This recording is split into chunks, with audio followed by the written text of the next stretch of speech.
Hey guys, welcome back to my channel. So today we are going to be doing my February monthly reset. So I have already pulled out the monthly calendar that I keep in the back or in the future section of my planner. This is where I will keep all of the calendars for future months so that when I am ready to plan out what is coming up next, I already have it listed out here and I'm just copying everything from this sheet over into my calendar.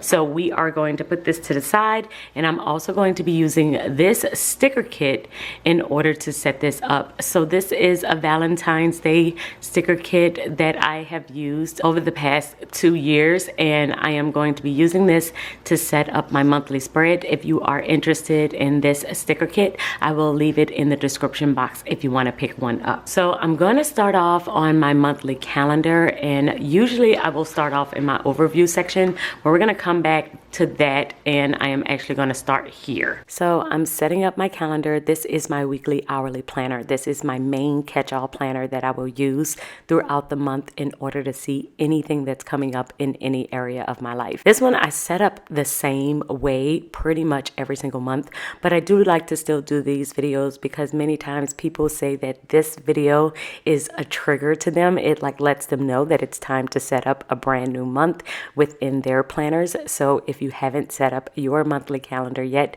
use this video as your reminder that it's time to start thinking about the month of February and setting up your calendar for the month. So I do have some icon stickers within this kit, and what I decided to do is just add them around my spread. I don't usually like to add mini stickers within the boxes of my monthly calendars, and that's usually because just so many things come up throughout the course of the month, from the things that have to do with my family to church things that I might need to do or work things that I need all of the space within these boxes. So I'm just going to add some stickers around the perimeter just so I can have a little bit of decor. So we have a couple of things coming up this month. One of the big things is my daughter's 13th birthday. And so that is this weekend, and I cannot believe that she's already turning 13. I feel like she was just born yesterday, but I think that every parent has always felt that way.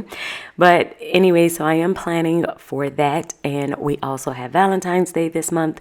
We have our church's 3rd birthday, which is this upcoming Sunday as well. And so we have a lot of outreaches that are coming up, a lot of meetings, and other things that I have to do for organized money, like speaking engagements. Now, I don't have to go out of town this month, so I'm going to be using this month also to kind of regroup in the house and do some organization.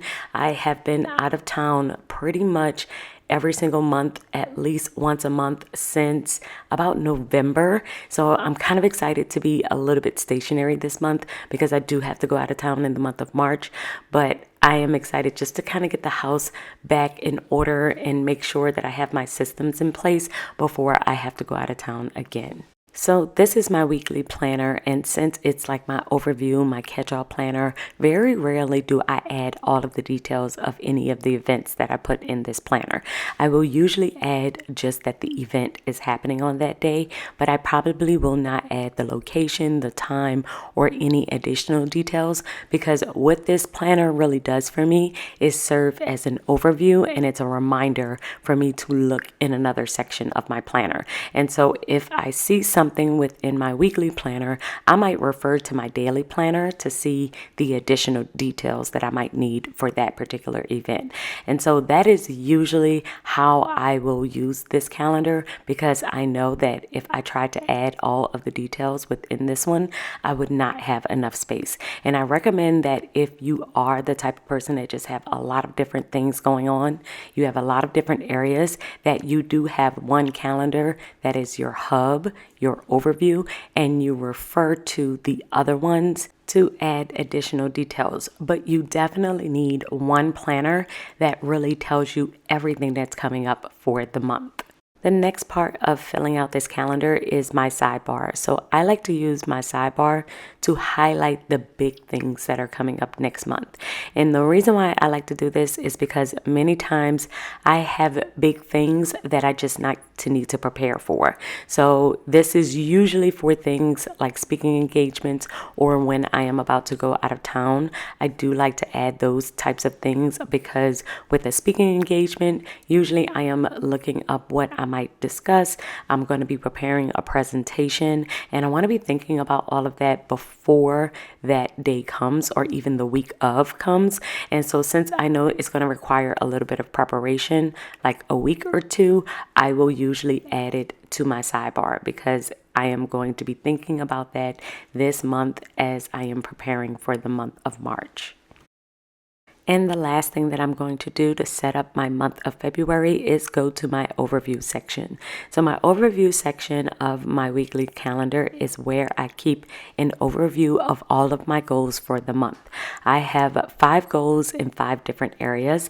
I usually will set a spiritual goal, a mental goal, a relational goal, a financial goal, and a physical goal. So I always use colorful boxes in order to write down my different categories, and I am going to add the boxes within the overview section of this spread.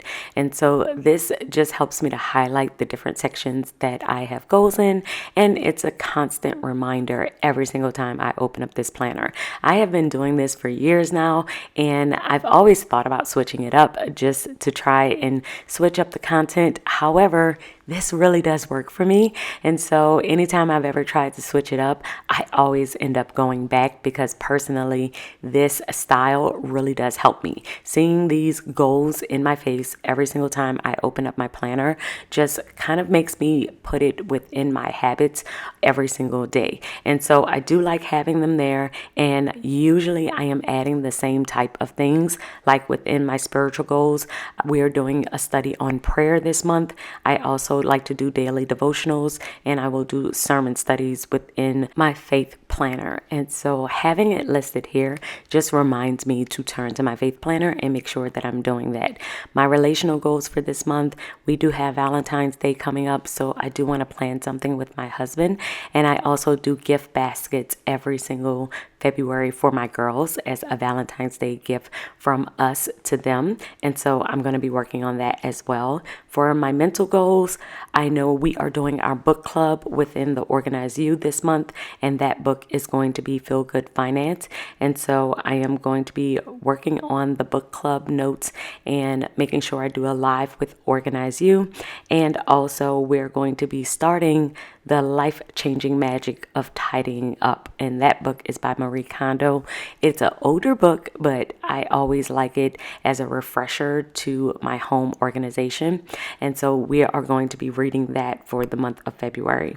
Then I also have a physical goal. I do want to get back into my running. I used to run about 3 days a week in the past, but I kind of got away from it for a little bit, and I was doing some other types of cardio. However, I do want to get back into running, and so I'm going to add that in as my physical goal to run 3 days a week every single week this month and at least run 2 miles.